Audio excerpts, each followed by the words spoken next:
if you're a relatable person and you're using social media to show people, not just you as an artist, but you as a person, people want to be able to, especially if you have fans who are supporters who look up to you, they want to feel relatable to you. You want to be somebody who they can be like, this person's going through the same things I am. Mm-hmm. And, you know, he's still a human being. Like they still have everyday struggles that normal people have, because essentially we are just normal people. This is just how we express ourselves. Welcome to my empire.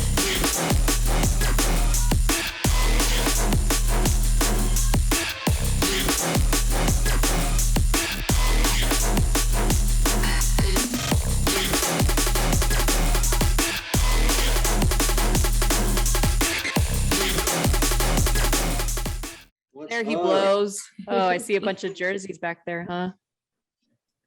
Oh, my Kansas City Chiefs corner. Oh. Barf. We got a Chiefs fan in the house. This is Broncos country. Get out. Oh my God. Ugh.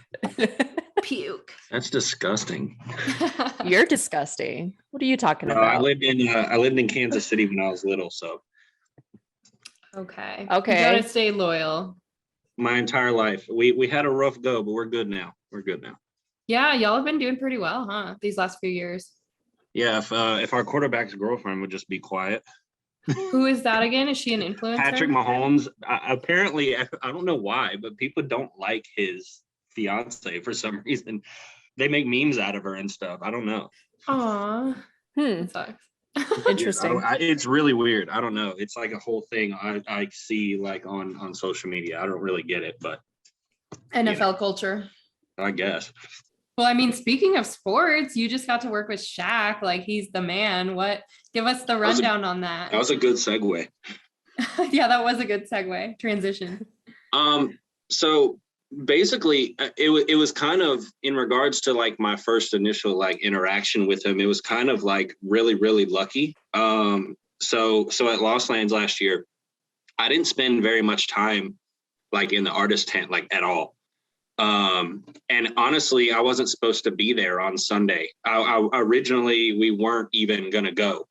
But then we ended up going.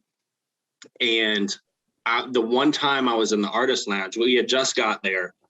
And then you see like this Mercedes-Benz like Sprinter pull up with like a police escort and stuff. And I'm like, no way.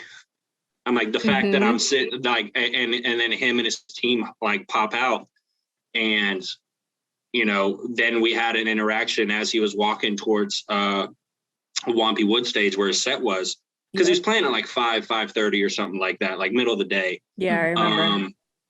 And actually, the funny thing is my media guy ran after him and like literally ran up to him and like tapped him on the shoulder. He was able to reach his shoulder. Climbed on a ladder to tap him. Like this. And he was like, hey, you play my friend's music. Would you like to meet him? And I was like walking up like behind him. He literally sprinted after him. And myself, who was back there with me at the same time, like also got lucky too. So it was me, Chassis, because you know Chassis is a huge like Lakers fan and stuff. So Chassis was back there.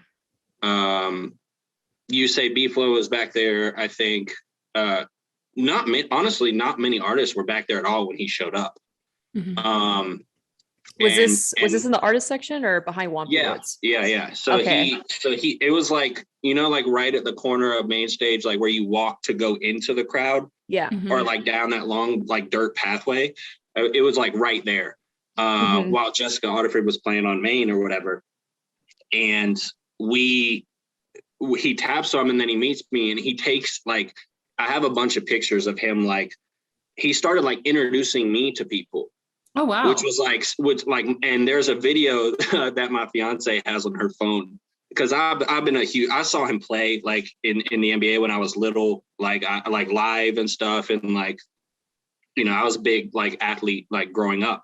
So whenever he was like, he put his big arm around me and he was just like, he started like introducing me to people. And there was a video, you could like see my soul leave my body. Wow. Like, I was like, this is like life is insane. Like this is like the most dominant center of all time. Like what probably in the top 5 most recognizable people on planet Earth. Yeah, and absolutely. Like, everybody knows who he is. Yeah. You can't turn your TV on without seeing him. So I was just gonna say he's in so many commercials now. We literally saw him on a commercial the other day. We're like, wait, that's Shaq. Yeah, it's crazy. It's crazy. But he honestly, his team, like, he's one of the most like genuine, like likable people, like just genuinely just nice. And for somebody who they have to be like, for somebody who represents so many brands and so many things, he's that's just authentically like who he is. And it's really cool, to see somebody of that stature be still very like, human.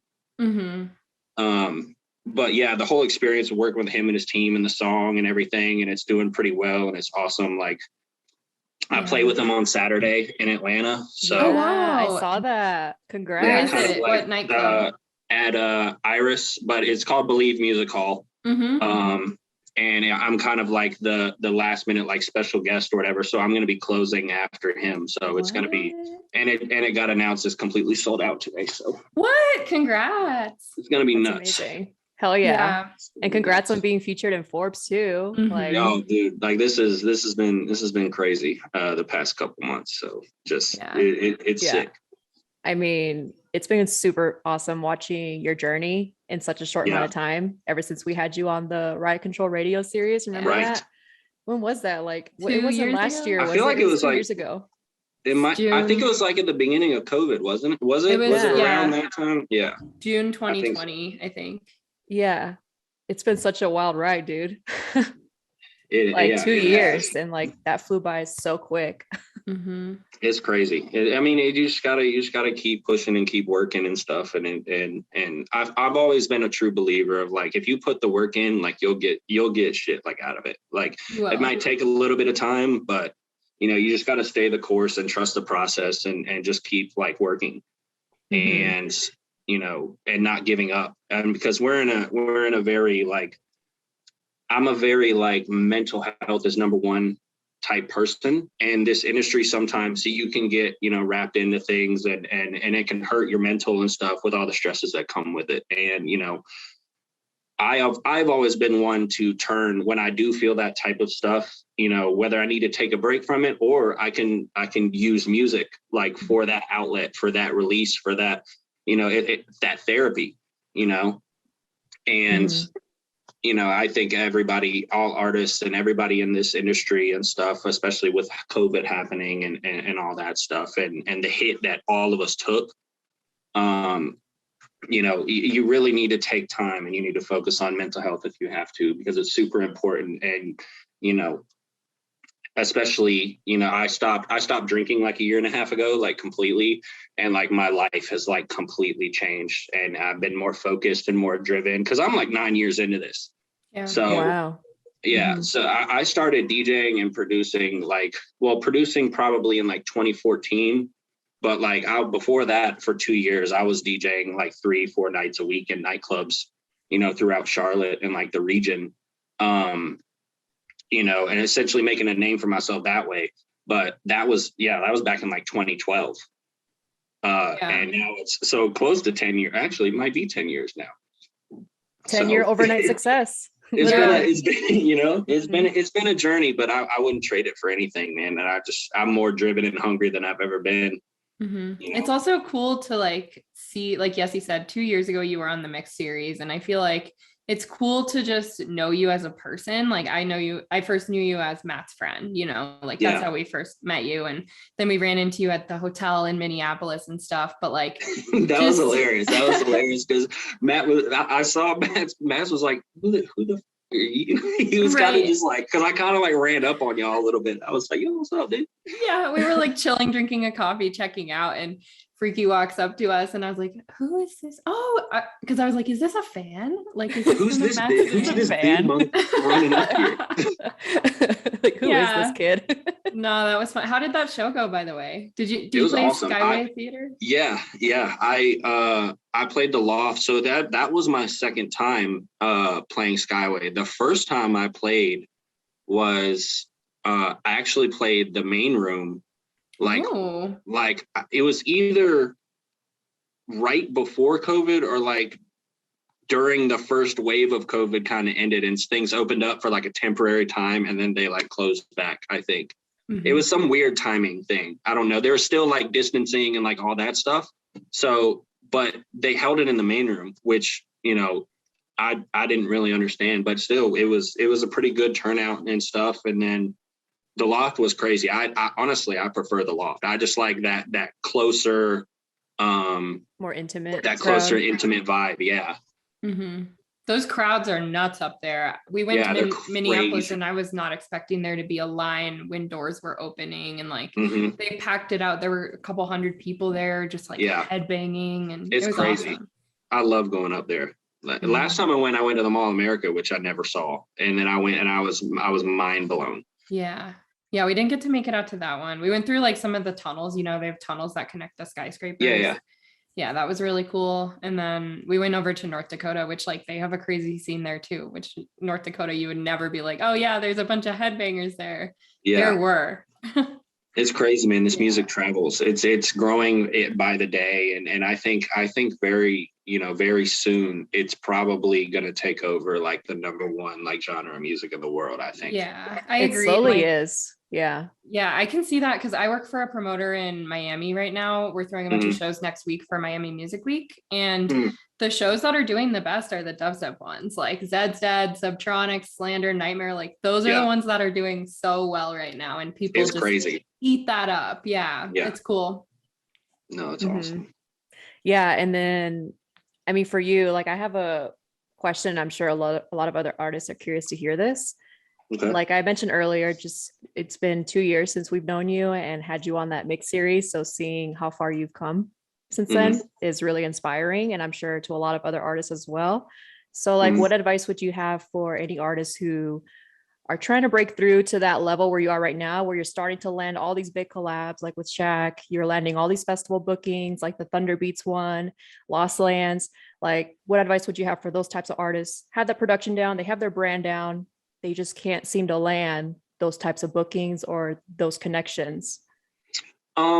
So just going, I'm going to answer the question just based on, you know, my experiences, because I just feel like that's all I can really talk about, just because, especially for as long as I've been doing this, and you know, I've hit setbacks, I've hit like all these things, and you know, branding is important. That I figured out, you know, this year specifically, the importance of, because I did a whole new like rebranding, or it almost like an evolution of, I didn't rebrand, but I gave meaning to what I want my brand to represent. And it evolved. And music, sadly, nowadays, like when I started doing this, so like 2012 was like a completely different time, going into like maybe even 2015, 2016. So you had like your like festival trap like era, you had like the big room was still like really, really huge at that time. And really all you had to do in the SoundCloud heydays, you know, remember the sound when everything was going through SoundCloud before like Spotify popped off and all that stuff. So really all you had to do at that time was you just had to make really, really good music like consistently for a very long time, and you gained a fan base that way. Nowadays, like it's not just about your branding and your music, sadly. The power of social media nowadays is very, very, and all of the platforms, like it's very key to your overall success. I feel like, and correct me if I'm wrong, but I feel like a lot of promoters and festival goers and show throwers in general, I think artists get fixated on monthly listeners on Spotify. Yeah. I personally, like, I don't think that it really matters as much as I would like it to, but I don't think it matters. And it depends on how many people you can put in the door, how many people gravitate towards you, relate to you. Like if you're a relatable person and you're using social media to show people, not just you as an artist, but you as a person, I feel like people want to be able to, especially if you have fans who are supporters who look up to you, they want to feel, relatable to you. You want to be somebody who they can be like, this person's going through the same things I am. And, he's still a human being. Like they still have everyday struggles that normal people have, because essentially we are just normal people. This is just how we express ourselves. This is our art, and I think nowadays it sucks because, it doesn't suck, but it's a lot of work to be able to break through. But and you just got to have patience. Like you have to trust. My manager actually, Shay, he's always just like, be patient, relax, trust the process. And for me, I've just always been like a workhorse. I'm just like, I'm in the studio every day. I'm just, I'm cranking stuff out. I've been like that. And, I've had to be patient with this project that I have coming up that's going to be released and everything. So like, it's been hard to, because I'm just like, I'm ready to get it out. I'm ready to show everybody all this stuff. Right. And I have to understand that big picture type thing. Like, trust the process, be patient, it's a very hard thing to do, because I feel like in EDM, you want that instant success. You want, especially as it's become more popular, DJs are popping out of the woodworks every single day, because essentially, like, from being a DJ first, I can say, like, I can probably teach somebody how to DJ in an hour. Like if you can do simple math, if you can count to 8, you can probably DJ. That's just my opinion, by the way. Disclaimer. Yeah, it's just my opinion. All the haters out there, shut up. Don't come after me, I promise. I'm a nice guy. Don't cancel him. Yeah. No. But no, it's very hard. And I have talks with younger artists who are starting out very often, just regionally and people around my area. And, I tell them all the same thing. I'm like, you gotta stick to yourself. You gotta stick to your work, your art. You create whatever you want to make, whatever makes you happy, do that. And if you just consistently work for a very, they don't like when I say this, but I'm just like, it takes a long time. Like, and I give an example for me, like I just told you guys, I'm like 9 years, almost 10 years, and I'm just kind of to the point where I'm like, I haven't even scratched the surface of what I want, what my goal has been when I started this thing. Like, but it's been a process, and you just got to trust that, and you got to trust your gut, and you got to make whatever you want. And cause you want to be happy doing your passion. Like you don't want to do something. You don't want to be fake or anything like that. Like you just create whatever you want to create, and things will fall into place. If you just put the work in, good things will happen. So. Yeah. And I think like also kind of being comfortable with being uncomfortable, because I always say this, like, if you're uncomfortable at a job that's really challenging and like, you're just like, oh, I'm so like, I don't know what I'm doing. That means that you're going to be learning a lot. And like, that's what's going to ultimately push you forward and get you to be closer to the finish line than you were before you started, because you're learning new things and you're just challenging yourself to doing things that you never would have done before. But I also think that like, there's an aspect of at least being in the EDM industry where you have to like learn how to be a self-made marketer. Like you have to learn how to market yourself, and you have to know like that tone of your brand and that tone of your personality that makes you relatable to people. Like, even just last week, I was hanging out with Matt and I was like, do you have any new photos this week for your rollout for your upcoming single? And he was like, no. So I took him outside. I forced him to go outside and I took a bunch of photos with my camera. I was like, you have to have new content for this stuff. Like it's not going to do as well as it would if people are seeing old content. So Steph stays on me about that too all the time, like daily, and I love it. I love it because that's what she needs to do. Like I need kind of like that kick in the ass sometimes. Like I really do, especially with content and photos and brainstorming different things to post and things like that. Still learning, but yeah.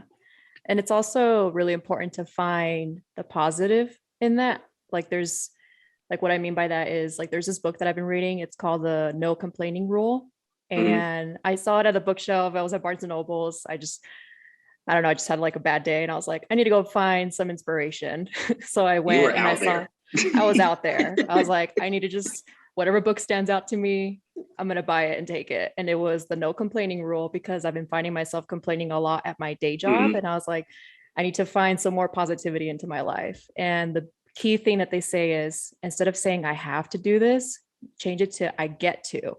So with me, like with Welcome Records and with DUBSTEP FBI, like there's a lot of content creation involved. There's a lot of video editing involved, a lot of podcast editing. Like there's just little tedious things that maybe not the average person would want to do. So there's moments where I find myself complaining, like, oh my God, I have to work on this. I have to work on that. And then with my day job too. But then I'm like, you know what?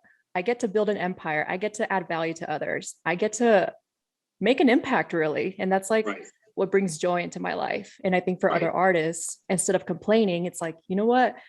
I get to have access to a computer. I get to go on YouTube and learn from others. I get to be able to build a life that I want, that's going to serve me in the long run. So I think just changing that mindset of I have to do this to I get to is really key. And it's been like really inspiring me these last few days. So I'm like really glad that I went out and just like went and bought this book, because I've really been changing my mindset. I'm going to use that. I like that. I like that saying. That's, you know, it's a different way of thinking, you know, it's super positive. Like that's, I'm going to use it. I'm going to write that down. Yeah. It's super important. That's awesome. I was just going to say, like at the beginning of every day, I've done this before where you just have a whole stretch where every day you write down what you're grateful for. And like, that's just a simple like mind hack that can help you just start your day so much better. Right. No, going back to your comment about being comfortable with being uncomfortable. One example of that's like me in a nutshell. Like, because I literally like, I have so much like unreleased music and stuff. And like my fiance always is like, she's like, she's like, you made another tune. Yeah. And I'm like, she's like, don't you have like 25? And I'm like, I'm not a complacent person. Like, because, you know, another thing that I tell younger kids, and I'm like, look, every track that you make, like, you're probably not going to release. Like, I probably scrap, you know, 75 to 80% of the tracks that I make. Yeah. But every single track that I do make, you have to treat it as practice, because you're the same way you would prepare for, you know, like say you're an athlete and say you have baseball practice. Okay. The game is the fun part, you know, like going and traveling or playing in front of people. And it's very similar to performing live and playing a DJ set at a festival, at a show, but the work is done prior. Yeah. You know, the fun is where you let everything, or the show or the game is where you let everything like hang out, you know. Yeah. But the real like tedious work, like the weight room, treat the weight room like your studio, and vice versa. You know, it's you have to be prepared for everything. And if you're not prepared for that show might not go well. The same way, if you're not prepared for that game, you might strike out 3 times, you know. And I kind of I think being an ex-athlete has given me this kind of work ethic in regards to day in and day out, just forcing, like, I don't even think about it anymore, just because it's been so long. Like, I get up and I just come sit in this chair. Yeah. It's like a magnet. I don't know. It's always been that way. And just, you know, you just had to, you can't create things if you're not sitting here willing to create. Yeah. And like, I have a couple points related to that too. The first one is, I think I heard it in relation to like Beethoven or someone, but it takes 10,000 hours to master a skill. So like you should be trying to produce for 10,000 hours until you feel comfortable enough to like, you know, publish more music and things like that. Like you should always be striving to put in 10,000 hours into your hobby, and so that you can master it. Yes. And like the second point to that, it's actually a question, but related to what you said about sitting on like 80% of your music never coming out.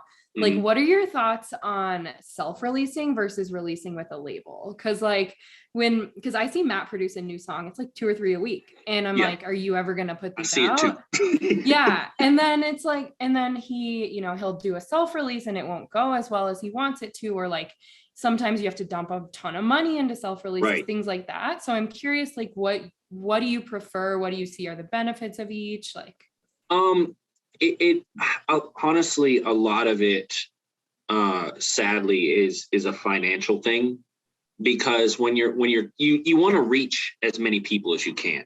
So with self-releases, like, I only would do a self-release if I have, you know, a certain budget that I can push it.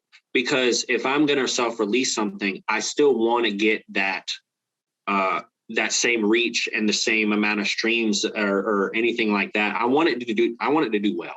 Yeah. And if that means that I have to throw money at it, you know, this is what I do. So I'll make that investment and not think twice, because, you know, everything at a certain point, everything you put out, you know, matters. And that's a direct representation as you as an artist, and you growing as an artist with every single release. Because as artists, we just want to put out better and better content. And you don't want to like miss the mark. Like, you don't want to put something out and self-release something and then only 2,000 people hear it or something like that. Like, you want to get the masses, you know, to try to hear your stuff. And one way to accomplish that, other than being very well connected, I feel like, is you have to have, you know, a somewhat of a budget in regards to like PR, marketing, Spotify playlisting, you know, all those things. And I've just felt, you know, with a lot of my stuff coming on Subsidia, they do a very good job of really helping their artists like grow. They really care about the growth of the artists, and they want all the artists that they associate with to, you know, grow with them and to succeed. And I've dealt with labels in the past and that haven't done that. And I feel like they do it the correct way, just from working with them since, what was it, 2020, like the fall or winter of 2020 is when Subsidia was revealed to people. And, you know, it's very hard to want to deal with other labels, just because I've dealt with really bad ones, but I've also dealt with really good ones. And so, you know, I really decide on who I, you know, release with based on the first like interaction that I have with them and what their plans are. Because me and Steph and Shay, we come very, you know, prepared with releases, and we really, you know, we usually always have a plan for everything. And like with the Diesel release, like we really had all this laid out and a plan and everything like that. And Subsidia kind of matched that. And they in regards to communicating about the release and the amount of time that we spent like planning the rollout and everything like that, that's what I feel like. If I don't get that, then I feel very like iffy about releasing with a label that is, you know, very iffy about that. So yeah. And I mean, Subsidia is also kind of like a unique case because it's only it's less than 2 years old, and it's pulling people like over 50,000 streams on comps and things like that. Like that is a really rare case. I would just, that's crazy. With as many tracks as they release, that's a crazy number. If you actually break it down and think they're about like one of the biggest labels right now. They just pull streams out of, I don't know. There's a lot of headbangers out there. Well, I mean, it's a very unique market. Excision's at the top of the food chain right now. I mean, he's up there. He's kind of, you know, he's at the tippy top, I feel like, right now. Just I have a question. I'm curious to hear your take on this. And I don't know if you want to answer it, but so you know how Subtronics is getting really big right now? Yeah. Someone told me that they think Subtronics is going to get bigger than Excision soon. Like, do you think that's true? I mean, I don't think it's a matter of whether it's true or not. I think, you know, you should want, as an artist, like, I mean, you should want to be bigger than Excision. You should want to be, you know, you set the goals for yourself. And, you know, if Subtronics, and if he thinks that he can be bigger than him, power to him. And I hope he, you know, accomplishes his goal, because, you know, that's not a knock on Excision at all. But just like as artists, we should all strive to be, you know, the best that we can be. If that means bigger than a certain artist, then, you know, if they're going to put the work in to get there, like, you're not going to hear a negative word out of me, and kudos, like, you know. I think there's, do you think, I think it would happen that if it's possible that he can be? Just I feel like he's well on track to being bigger than Excision. I mean, look at him. He's got his Fractals tour. He threw that Cove show or whatever, the Sunset Cove, I think it was. He also out in has Florida, and the First Bank Center one night here, and then the next night Red Rocks. Sold out completely. He's got a crazy cult following, and when you have that, you know, sky's the limit. Like, you can, and it only grows, you know, with the more stuff that he's doing. Because from what I understand, I don't know him personally, but like from what I understand about him, he is like, he's been a grinder for years, and I think people forget that. Like, I have some people who have grew up in and like knew him from like his Philly days, and when he was playing in like warehouses and all this stuff.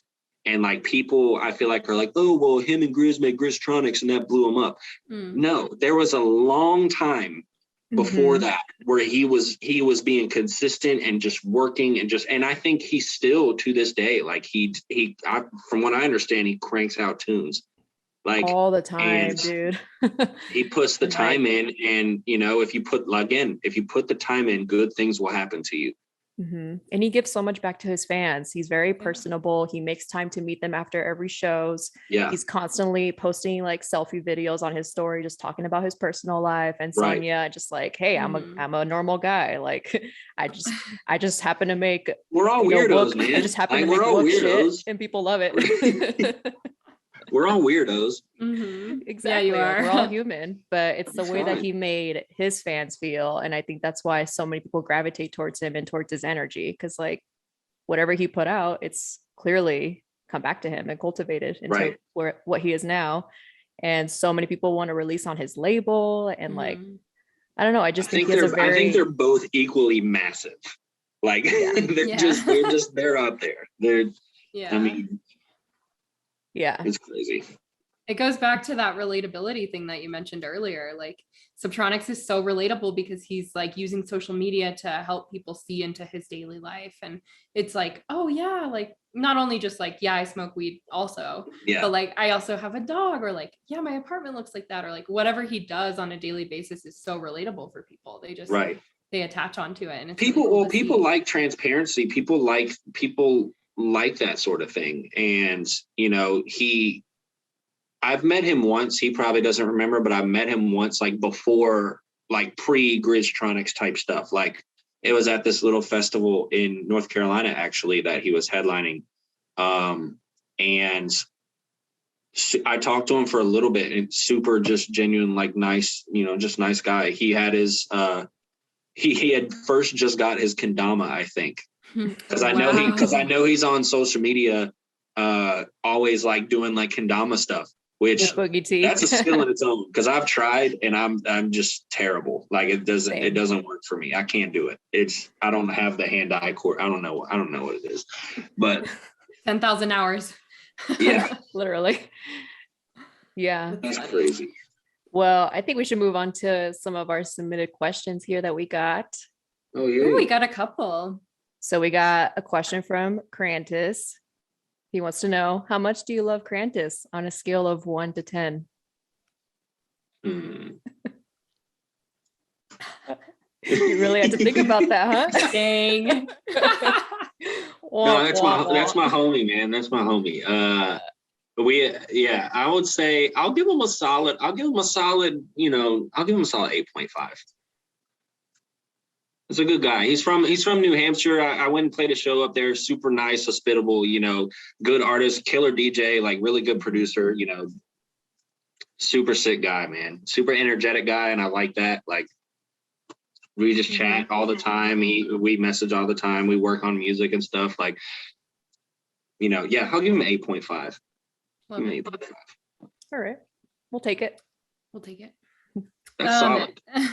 Erica Wooland is asking what your biggest career accomplishment is. At the current moment, I'd probably say Lost Lands probably. And then I think the biggest thing is still yet to come very soon. Oh, word. But yeah, next month. But I think I think it's very hard. I would say number one would be Lost Lands, and number two would be, you know, just working with Shaq and stuff, just because that one meant, the Shaq thing meant so much to me, just because I, you know, grew up as avid sports fan, and you know, basketball was one of the sports that I played in high school. So it meant a lot to me, you know, just from seeing like my childhood, like it all came to fruition. It's like full circle moment. Like life is crazy, man. I mean, it's like you can say Shaq in any household in the world and they'll know who everyone he is, knows. But you can't, like, my parents don't know who Millennium is. Like, they don't know who from age like 2 to 92. Yeah. Everyone can recognize him. Like, it's just it doesn't matter. Very cool. I think our biggest accomplishment would be if we can get Shaq on the podcast one day. I got you. One day. Shaq, if you're listening. We reached out to him, waiting for a reply. Oh, okay. We'll send a follow-up. Hey, they might do it. I'm tuning into that. I want to see that. I think a lot of people would like to see that. I think so too. I mean, shit, I would have it on replay. Yeah. I wonder if he could fit on the screen. Right? We would have to like tilt the screen. He's like, I'm a big guy, you know, and he makes me look like a small child. Like, it is, I'd never stand that close to him, but like, it's like, because I'm like 6'4", and like, I've never had to do this to somebody. Like, never. It just doesn't happen. But the only two people I've done that to is Shaq and Chassis, because Chassie's like 6'8", 6'9". He's a really mountain. tall. He's a mountain of a man. Tree. Love him to death. We have on our list of people to get on the podcast, it's Shaq and Space Laces. Those are the two that we really want. The GOAT. Yeah, right. The GOAT of all goats. Your favorite producer's favorite producer, right? Literally.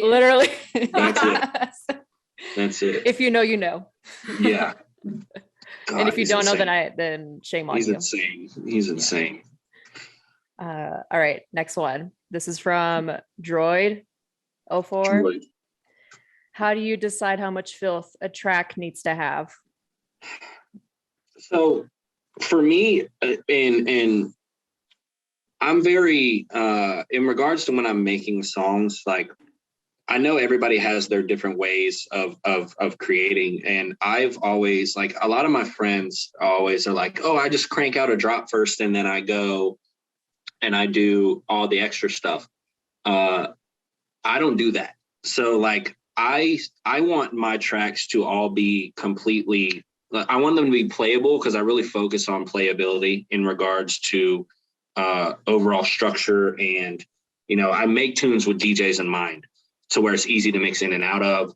And then in regards to like sounds and things like that, I literally start almost like probably 95% of tracks. I start with the intro and go. Like, I start from the beginning and go all the way through, because I feel like when you do, and there's some cases I've started with a drop before, but I really like writing and making intros and all that stuff. And I want everything to be cohesive, because sometimes I feel like you have tracks nowadays that are, the drop is dope, but then it doesn't fit like with the rest of the song. And I feel like musicality nowadays in regards to intros and things like that gets overlooked, because I feel like we're in the age of sound design, and I've just never really been one that, you know, I think it's more of a vital tool to be a good sampler and resampler than it is to be a good sound designer. That's just what I feel, just because you can make all the craziest sounds you want to, but if you can't apply them musically, like, what's the point? Mm-hmm. It's all gotta be, you know, it's gotta flow nicely, in my opinion. And, you know, I want to impress my audience. I honestly, like, and all my producer friends don't kill me for this, but like, I don't care about impressing other producers. I really don't. And just because that's just part of the music that I like to make. I like to make stuff that gets played out. Mm-hmm. I like to make things that are, you know, have some simplicity to them. And, you know, like, for example, let's use attention. Okay. Mm-hmm. So everyone's favorite ID. Right. You know what I mean? Like attention, like, think about it, like attention, the way it seems, it was somewhat complex to make it, but like the overall, when you listen to it, there's a simplistic factor to it, which makes it playable. Mm-hmm. Catchy too. Yeah. Whether it's and you can do that in multiple ways. You can do that in sounds. You can do that in sampling. You could do that using a specific vocal that goes over well. You know, so many different options. But just like for me, this is just a personal thing for me as an artist, is that I like making music that gets played. Mm-hmm.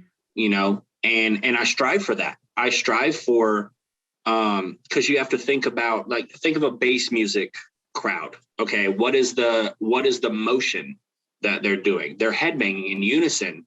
It's just a consistent 1-2, you know. And mm-hmm. if you want people to follow along with you, and you want people to do that, you need to make it as like somewhat simple sometimes. And you know, that's just in regards to filth. You know, I love my sustains. I love, you know, I love quarter notes. I love doing, like, you know, I love all that stuff. It's just, I guess it's just my sound. I don't know. Every time I'm making a tune, honestly, it's just trial and error. And I tell people that all the time, like other producers, when they have trouble or they're stuck or they're in a writer's block, like if I get stuck on a heavy tune, I'll literally stop and I'll go start writing some very like melodic stuff, because it makes me start thinking out of that box. It makes me, that's just how I get those creative juices back flowing again, because you're not focused on just making basses or sustains or anything like that. Like you're completely changing your mindset. And then when you like let a project sit and you go back to it, sometimes you'll be amazed on what you create where you just were stuck. And that's just one tip that I always use, like just for myself, and other artists I've told that to them too, and they've seen success doing that. And they're always like, I can't believe this worked. Mm-hmm. When you start thinking outside of the box and you're not just trying to force, you know, bass music all the time, you get two things. You get out of that writer's block potentially, and you start making stuff that you normally wouldn't. And, you know, that makes you more versatile as an artist and as a producer. Like you're making all these different genres all the time. And like what Matt does, honestly, yeah. I love his, like, I don't know what he calls it, neo but wave. Like this, like this heavy, like wave stuff. Yeah. It's insane to me, but it's because it's so different. Yeah. And like, it's nuts. It's nuts. He's producing a whole nother genre, pretty much. It's nuts. Yeah. I mean, going off of what you were saying about how like when you get stuck trying to always replicate the same thing, that's actually like how his neo wave stuff came about, is because he was sick of trying to create like textbook headbanger shit. Like he literally got upset because he was like, this is such basic quarter note bullshit. Yeah. Like, and so he just challenged, and I was always playing hard dance around him and stuff. And like, he used to make like future bass stuff like that. So he just challenged himself to like replicate some of the new songs he was hearing, but do it in his own way. And like, now look what came out of it. So yeah, but that's what I'm saying is that he probably, like, if he wouldn't have went outside of that creative box and started, that's where you really get to pushing yourself creatively, like as an artist. You just start creating something like just for the hell of it. Like and then look at what happened. Like he put that time in and started creating something different. And now like I'm sitting here talking about it. Right. Like it's nuts. And I used to make hard dance too. I used to make hard dance. Yeah. Go back to my SoundCloud catalog. Wow. Okay. We need to do some investigating. So if we investigate and look at the old freaky tracks, will they be there? The hard trap and hard dance, that point in time, I was on like Harsh and stuff like that, and all those things. I made hardstyle probably for a solid like year and a half. Oh man. That going into that with combining it with hard trap and like hard side trance and stuff. Like love that hard side. Yes. Yeah. Chrissy and I have been on a hard dance train. Like there's like literally that's like what we listen to every day now, and always sending each other IDs. me and Lays have a tune that has a cool little hard side switch up in it. So word. Oh, okay. Love that. Can we be expecting that soon? Or look out for that this year, probably, hopefully. I gotta finish it though. Hell yeah. Yes. Cool. Well, right. we have one more submitted question. This is your lovely manager. The Steph Land is asking why Arby's is your favorite restaurant. Dude, oh my god. Isn't that your favorite restaurant ever? That is the worst restaurant on planet Earth. It is. It is. Like, there's nothing. Okay, so because I went on I turn my hat around for this. I went on. So on the side, I do a little bit of like DoorDash and stuff. So like I there was this one day that I was like in the middle of working, and like I went to Arby's like twice in a row. And I had to deliver somebody food twice in a row from Arby's. And I was like, who orders this? Delivery. Like, who exactly? So like, it's going to be cold. Like who's sitting here and going through your DoorDash app with all these delicious options, you know? And you're just like, you know what? I want this probably going to be cold fast food roast beef sandwich. That's what I want. What kind of psychopath does that? Who? Everyone's always like, oh, but their curly fries slap. They do, and I'm just like, you can buy the curly fries at Walmart. Like, and just throw the ones them in from the Walmart air will probably taste better. I have them I literally have them in my freezer right now. And they taste exactly, if not better, than from the store. So who goes there? What? Who wants to eat that? And the cheddar sandwiches. Oh yeah, nothing like runny cheese whiz on a roast beef sandwich. It's making my stomach turn right now. That was made 30 minutes ago. And getting delivered to my house and sitting outside and everything. Like, I had people on Twitter and Instagram that were like, bro, you're wrong for that. I'm like, no, I'm exactly right. Like, this is not like, it's because I went on a rant on Instagram, on my Instagram story. And I remember seeing that. And your Twitter too. You went on a rant on Twitter. I literally like, I couldn't wrap my head around it. Like, I went there twice in a row with different people. And I'm like, bro, like you could have ordered like Chili's or something. Like you could have ordered something delicious. Like instead you just want this like probably soggy, like just, oh my God, it makes my mouth water from throw up. Like this is it's not appetizing at all. Like and anybody who's like, you know what, like I don't like you anymore because you don't like Arby's. Whatever, dude. Like, just get out of my face with that. Like, we're not gonna see eye to eye here. Like, did you know that Arby's bought Dunkin' Donuts? Oh. Wait, was this recent? For like $2 or like $4 billion. Where the hell did Arby's get $4 billion? Yeah, who owns Arby's? Literally, who? What? And I think I have to Google myself after this because I might be wrong, but I do think also that they bought Buffalo Wild Wings too. No way. I think. I wouldn't be surprised. I mean, we're living in the land of conglomerates. It makes no sense to me. Okay, but I have to know. In-N-Out or Whataburger? Whataburger is absolute garbage. Like, thank you. In-N-Out forever. Like their fries are trash, but like if you're talking about the burger, no, it's like animal style with chopped chilies on it. That's it. That's the move. It's better than Shake Shack. Awful. Like honestly, for me, it's like In-N-Out and like because I love smash burgers. Like I'm a big foodie. Like if I wasn't doing music, like I would probably went through culinary school and done that. I just enjoy to cook and stuff like that. So it's like In-N-Out. Honestly, second, I might even put like Steak and Shake. Yeah, like pretty good. The Steak and Shake garlic burger is fire. Damn, you're making me hungry over here. Yeah. Shit. I don't even know what's third. Maybe like Culver's Freddy's actually is really good. Yeah, their fries are fire.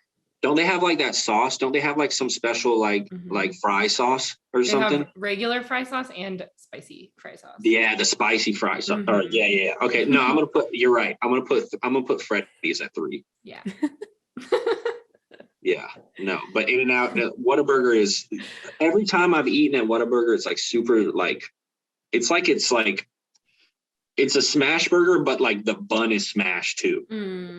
Like, it's weird. I don't know. I can't vibe with it. I don't know. I don't like it. Yeah. Well, we can settle the debate. Arby's is garbage and In-N-Out is better than Whataburger. Chiba Hut is the best restaurant on planet Earth. Chiba Hut? Yep. Really? No question. That's funny that you would say that. No question. Yeah. Because they have Kool-Aid on tap. Oh, yeah, they do. Yeah, they do. And their sandwiches. Their sandwiches are. The White Widow is really good. See, I almost got that last. I get the Thai stick, but I get the Jamaican red hot sauce on it, and it's fire. Wow. Well, we know what to get catering when you come to Denver. Literally. You already know.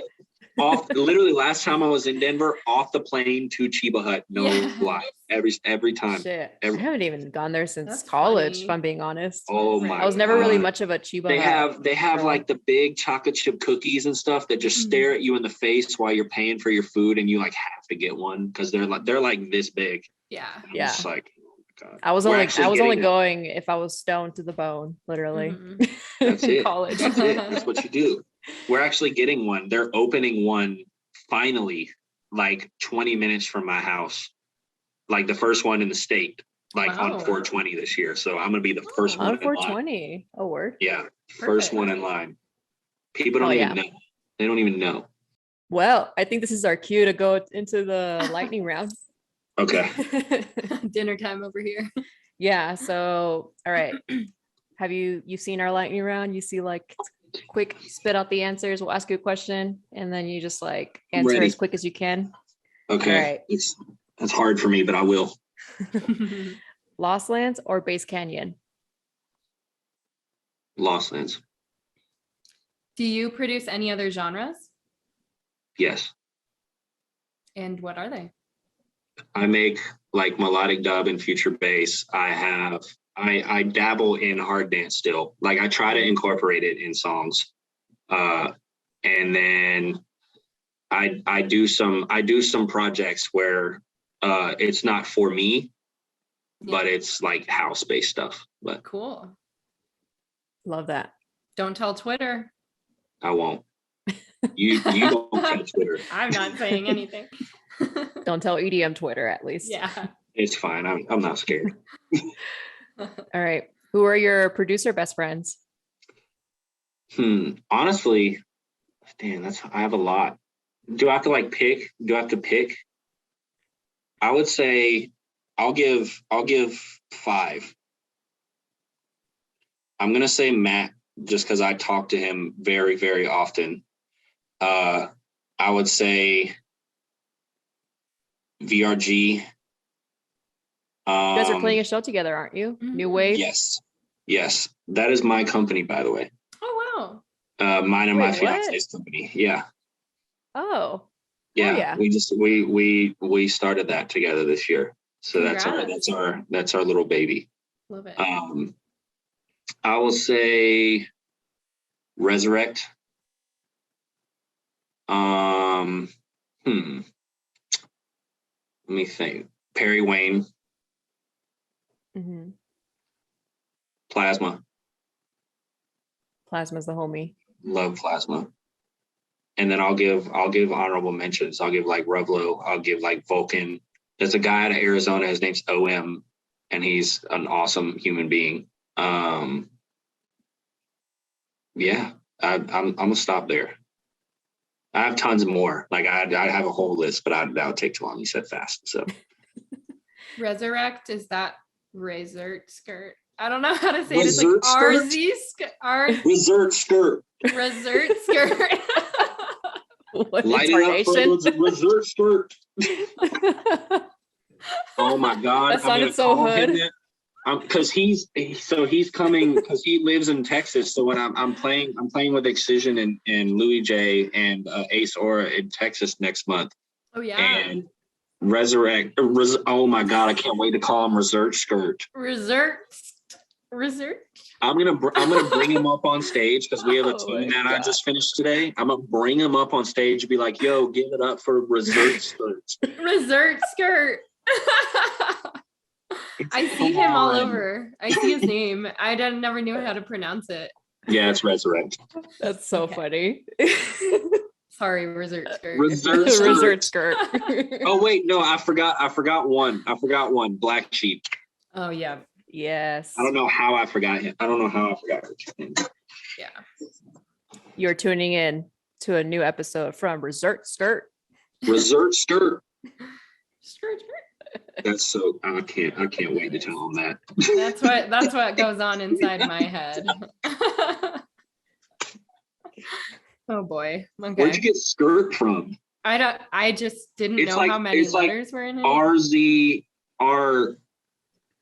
RZRKT. Yeah, that's right. Yeah. Reserve? Where's the skirt? Skirt. I don't know. It needed a little something to top it off. Oh my gosh. That is too funny. That's hilarious. Oh God. Okay. Well, our next question is fuck, marry, kill. Blaze, Alien Park, Vastive. I don't think. It's marry, fuck, kill, right? Mm-hmm. I gotta marry Blaze because that's my homie. Aww. So cute. I don't know. I'll probably kill Alien Park. Just cause that sounds so bad. Like it's just a game, guys. It's just a game. Just a game, literally. And then the other one People would be take it Vastive. too personal. Other one would be Vastive. That's a homie as well. You would marry Vastive. It's marry, fuck, kill. No, right? you would marry Blaze. I married Blaze. Fuck Yeah, Vastive. marry Blaze. I'm not saying it, but like I'll Not trying to get in trouble with the fiance. There's no right way to say that. It's like Right. the two, it's like that, and then it's like, oh yeah, I'm also gonna kill this person. You're gonna do the thing. I'm gonna do the dirty with Vastic. Love it. And I'll kill Alien Park just because I don't know Alien Park as well as I do the other two. So you're gonna create a collab with Vastive? I have I see what you did there, but yeah, I guess. No, it's consensual and it's protected. Love it. Yeah. You know, I It's don't know where perfect he's for been. OS. I don't know where he's been. All right, on to the next one. We got two more. So what is your pre-show routine? Okay, so as I've stopped drinking like a year and a half ago, so what I do is I literally like get jacked up on Monster Energy. Like, that's not even a joke. Like I get like, I don't get nervous, but I get like excited and like anxious, like not like jitters, but like I'm just like, I'm ready to go. Like, because I spend a lot of time out of a green room. I like being in the crowds. I like watching other people play and you know, experiencing that and meeting people and talking with fans or supporters, everybody. And you know, because when I go into a show, I don't have a set set up. I know the first song I'm playing and the last song, and everything else in between, I'm still treated as a DJ, like, because you don't necessarily know for a fact sorry, my dogs are barking like crazy.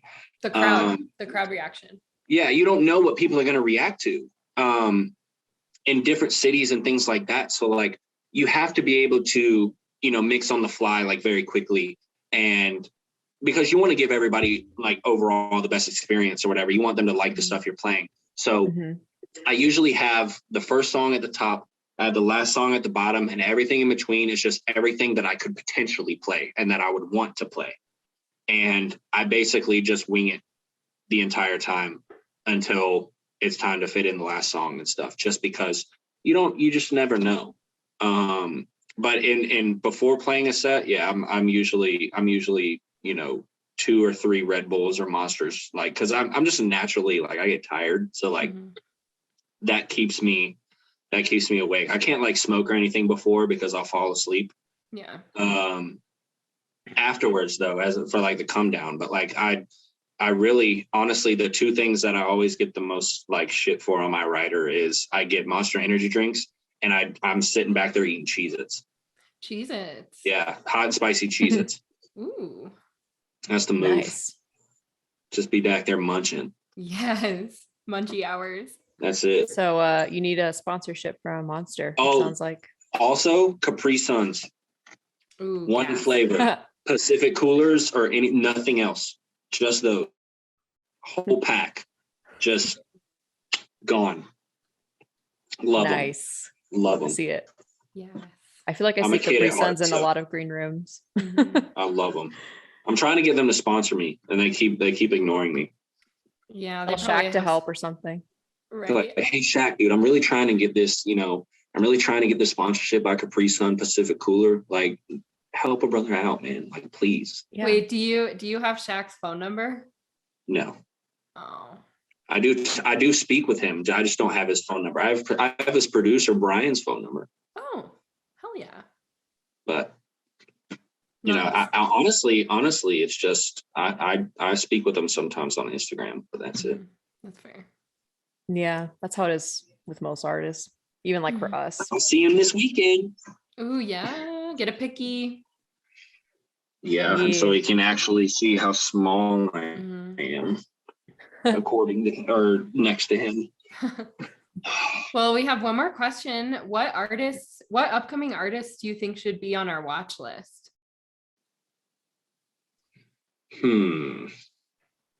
Resort Skirt. I'm gonna go check him out now. No, it's insanely fire. Like, I mean that. Like I think like at one on Thunderdome, I think Excision played 7 of his tunes. Oh wow. Jesus. Yeah. Yeah. Good for him. Like, it's nuts. On the lookout for, how many do you want? Like 3. 3. Yeah. Okay. We'll do 3.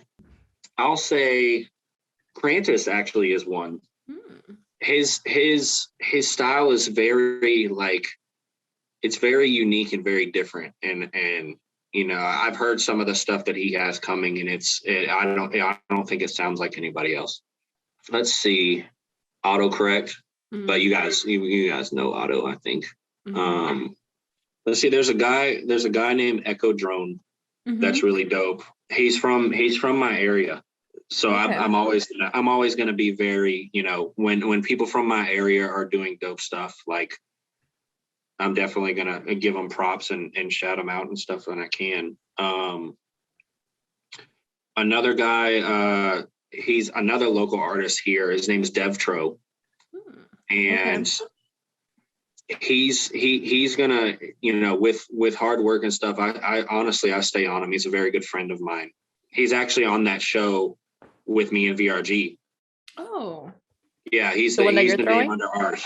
Yeah, he got played out by Excision for the first time at Thunderdome as well, and it was like a big moment for him, and it was really cool to see.